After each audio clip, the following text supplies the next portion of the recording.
Hey, what's up, family? Watch this. Got another good one for y'all. See, the other day I did that video called Double Meaning. Got another one.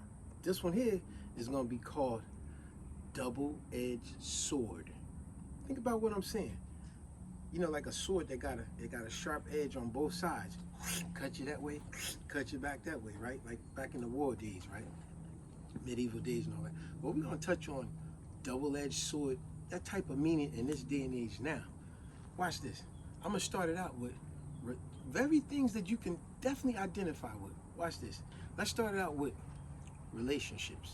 Now remember, title of the video, double-edged sword. It's almost like that saying that go, damned if you do, damned if you don't. So watch this. Double-edged sword is dealing with relationships. Let's say you got a family member or a good friend, right? Let's say a real good friend of yours, right? You happen to know that her man is cheating. Not only you know that he's cheating, you've seen him cheating with someone else on your very good friend or family member, right? Now think about it. What do you do in those circumstances? Do you tell your friend or not? And let's add something to the equation. Let's say you got a pretty cool relationship with her man too because of her, right? So all three of y'all got a pretty good relationship, right? So think about it. Do you tell your friend or your family member that you've seen him out cheating or not? Because this is where it comes into the double-edged sword. Let's say you tell her that he's cheating, and now she confronts him about it. There's a good chance on this side of the sword, he gonna go off on you now. Why you running your mouth? It's because of you. Now they going through friction, right? He might even go as far as if and when and if they fix their relationship, he'll turn her against you now because you ran your mouth and almost broke them up. Or the other side of that sword is you don't say nothing, right? Because people have done this too. You go, I feel like it's not my place. I'm not going to say nothing. But watch this. Remember, two sides of the coin. You're damned if you do, you're damned if you don't. Double-edged sword. You're going to go this way or that way. So now imagine the other side of that. In a relationship, you see what happened if you told her. Now she confronts him, and he goes off on her, and now he goes off on you, and now y'all relationship is strained, and he told her don't hang around you no more, she's bad for us. Sometimes it happened, unfortunately. So now let's go with the other one. Let's say she don't tell you. Now when she don't tell you, down the line, let's say she find out of her own accord, or somebody else tells her, but when she do find out, not only she did find out he was cheating, but she also find out that you knew all along and you never told her. Now, think about it. Where does that put you? See? Double-edged sword. You're damned if you do, you're damned if you don't. Because now you never told her. You know how she gonna look at you? How you gonna call yourself my family, my friend, when you knew somebody was doing me wrong? My man was cheating on me. You never told me nothing. Y'all might fall out because of that. Because she go, now, what kind of friend is you? So now you see? Double-edged sword. You're bad when you told, you're bad when you didn't. You're like, damn, what do I do? Tough decision. Best answer I could give for anyone that's stuck in that predicament, it takes maturity to whatever decision you do choose, you gotta really think it through before you open your mouth and realize which poison you want to take. Which one is worse than the other, or if you can address it with maturity. If you could address it with maturity, it might come out positive. But you see what I'm saying? Double-edged sword. It go both ways. We could keep going. Think about it. Let's talk about cops. How many times we've seen on the news, in the paper, on the internet, and all these kind of bad, crooked cops? Could you imagine? Look at a new cop just come out of the academy, and he just joined the ranks of his squad, at his police station. He's actually a good cop, and he want to make a difference in his community. That's why he became a cop, right? But when he joined the police force, next thing you know, he realized he was around a bunch of nefarious, evil, bad cops. And those bad cops, when he's working along them, they give him an ultimatum. When he clearly see them doing corrupt stuff, they give him an ultimatum such as either you down with us or you against us. Remember, title of the video, double-edged sword. So now what do he do? What do the bad cop do? Do he get down with these crooked cops and do the exact crooked stuff? And now you wanted to make a difference. You wanted to be a good cop. But they put you in a vice and squeezed it and said, you either with us or against us. So if he with them, he's on that side of the sword, and you doing corrupt, bad stuff. Now you a bad cop too. You went against your better judgment. You wanted to be a good cop and make a difference, right? That's if you go with them. And down the line, when they get busted, you're gonna go down with them. Or he could go against them, report them to H&R, report them to Internal Affairs and all that, right? And guess what happened in those cases? Every time good cops reported bad cops, all the bad cops went against him, made his life miserable, sometimes got him fired, brought up on fictitious allegations, all kinds of stuff. So now, once again, double-edged sword. Do you go with the grain? Go against the grain. Either one is bad. Well, actually, the other one is not bad. It's just that they're going to make it bad for that cop, that good cop. See what I'm saying? Double-edged sword. I'll give you another way to put it. I remember my wife brought this one. I love this one. Dealing with cops again. How many times we've seen these shows, these movies, or what's that called? 48 Hours, whatever, right? When they get the criminal, they get them, they interrogating them. Remember the title of the video, double-edged sword. It cuts on this side or cut on this side. Either way it's gonna get you. How many times they interrogating an assailant, right? A criminal. And while they interrogating them, they give them an ultimatum. They say, hey, listen, we caught you with these drugs, these guns, or you was in the vicinity. We got a video of you and all this and that. Hey, what you gonna do? We need you to tell us who else was in that vicinity, who else did the crime with you, who else was part of that crime.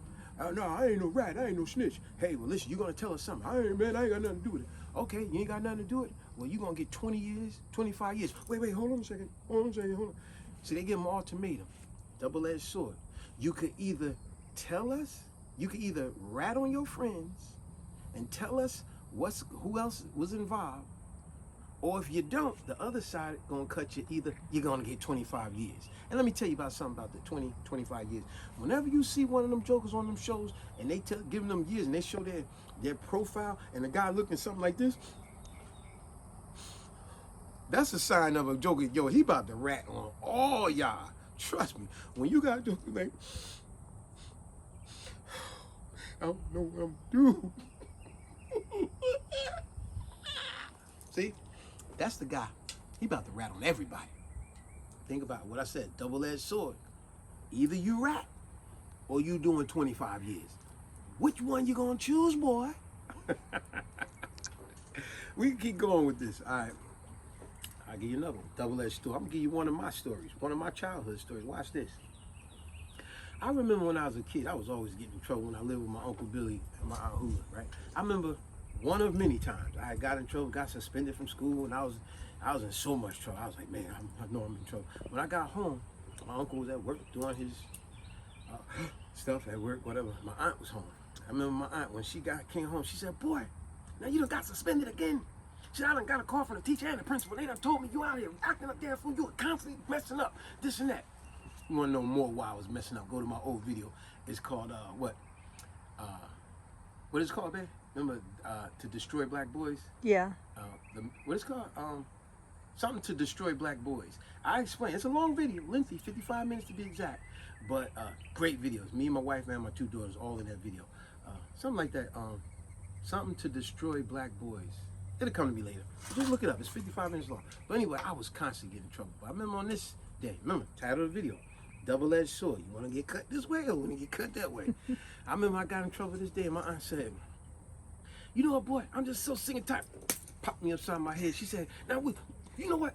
You gonna get it this time. She said, look, you know what? I ain't even gonna get mad. I tell you what, I'm not gonna yell at you nothing. I'm gonna give you a choice. Double-edged sword. She said, I'm gonna give you a choice. What you wanna do?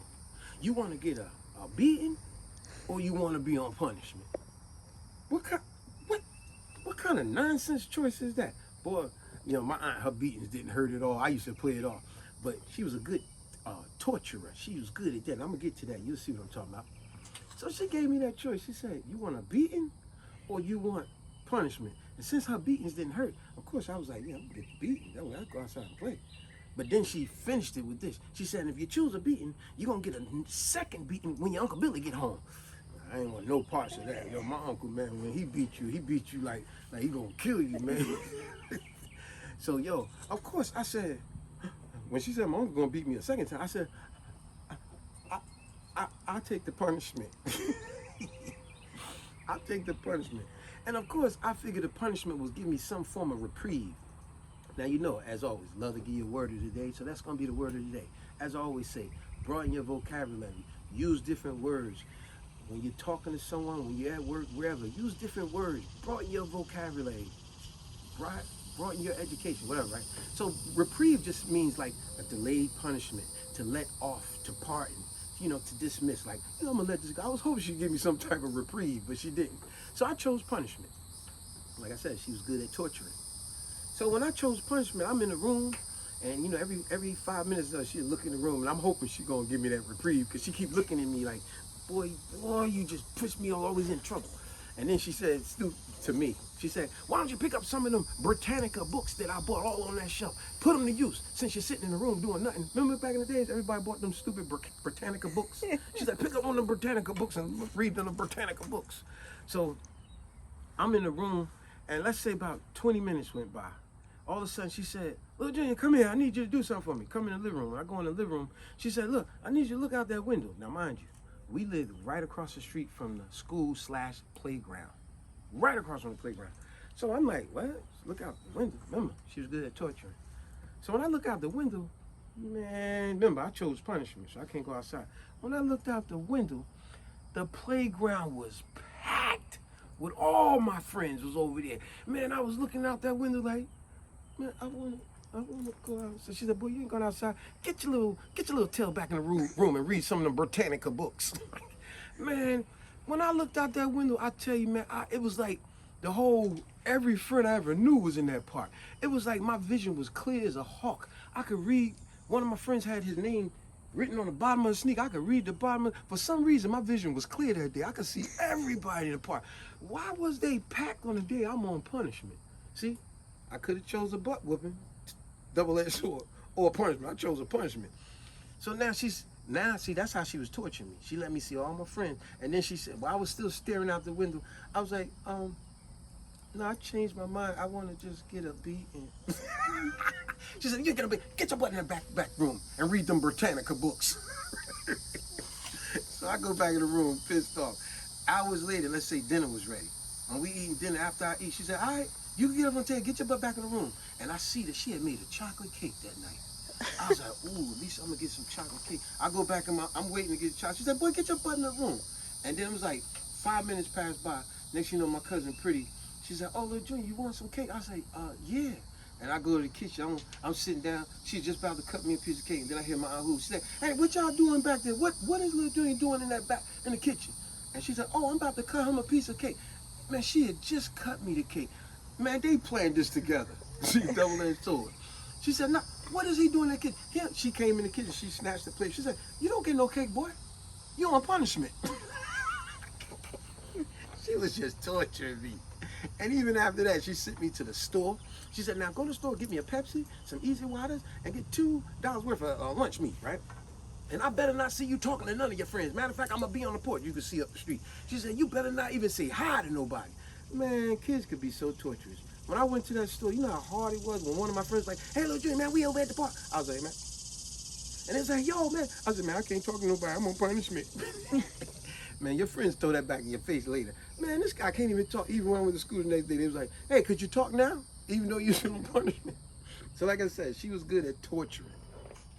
But just remember, like I said, I could have chose the beating or I could have chose punishment. Double-edged sword.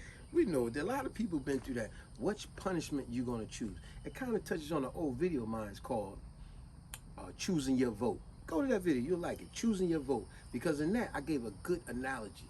2 deadly animals. Which one you gonna choose? Who you gonna choose and vote? Was it Biden or Trump? This year, who you gonna choose? Trump, racist, who you gonna choose? This president, that president, that president? Who you gonna choose? We know they all corrupt, but anyway. That was called Choosing Your Vote. But the other one, like I said, is like Countering the Conspiracy to Destroy Black Boys. That's the name of the video. Good. Go to that video. It's called Countering the Conspiracy to Destroy Black Boys. I gave a great analogy in there at some point about what I'm talking about as well. But I'll give you one last one, talking about double-edged sword. Because we know what that means also. You're damned if you do, you're damned if you don't. I even know sometimes, like, my wife will clean up, right? And let's say I mess up something. And she'd get on my case about something. And then when I apologize, she yelling at me. So I'm like, but babe, I'm clean. She's like, no, you just doing it now because I thought. And I'm like, wait a minute, I just apologized. And then it's on another day, I won't say nothing. And then she like, see, now you ain't saying nothing, you know, because I said, wait a minute. When I apologize, you going off on me. When I don't say nothing, you're going off on me. Damn if I do, damn if I don't. Ridiculous. Like, but anyway, how about family members? Think about the times you're having a family outing or a family get together. You might have that aunt, uncle, or that family member, whoever he or she may be, that they always bring misery to the family. But guess what? Grandma or uncle, such and such, they really love their brother. They love their cousin, their nephew, who it is. But let me try to paint a good picture. Let's say Uncle Joe supposed to come to the cookout, but Uncle Joe and Aunt Mary got beef. Matter of fact, Aunt Mary got a restraining order on him. But Uncle Joe, brothers and sisters, they love him. But so if you invite him, she gonna be mad, and it violates the restraining order. But if you don't invite him, wait a minute, if you invite him, she gonna be mad, and they gonna be happy. But if you don't invite him, they gonna be upset, and she gonna be happy. So now you like, damn man, if I do this, they gonna, damn, if I do that, damn man, I'm in the middle here. I'm damn if I do, damn if I don't. Double-edged sword. It's gonna cut me either way. I gotta choose how deep I wanna cut, how deep I wanna get cut. Hey, like I said, double-edged sword. We all at some point been through that. Like I said, with that relationship one too, all of them is pretty tough. The bad cop, you know, the snitching, like I said, and that cop give you that ultimatum. You gonna tell us who, you gonna rat on your friends, or either you're gonna do 20 years. And then you see that guy out of prison, everybody be like, yo, how he get out so early, man? We was all caught up. That joker got out early. He snitch. You know what I'm saying? And like I said, the relationship. You gonna tell your friend that you seen her man cheating, and he gonna turn on you? Then before you know it, they both turn on you? Or you're not gonna tell, and then she find out later and say, what kind of friend is you? You didn't even tell me. And then you fall out again. Choose your battles. In closing, what I would say to anybody is like things we learned from our parents. Take that old medicine. You know, that old medicine that nasty, but it worked. Nasty when it went down. And that old medicine is think before you open your mouth. Think wisely with your decisions before you be so quick to just make a decision. And then you be like, damn, I should have went about it this way, not that way. Double-edged sword. I should have went this way, not that way. Whoosh, whoosh. Hey, on that note, subscribe, share, like, comment.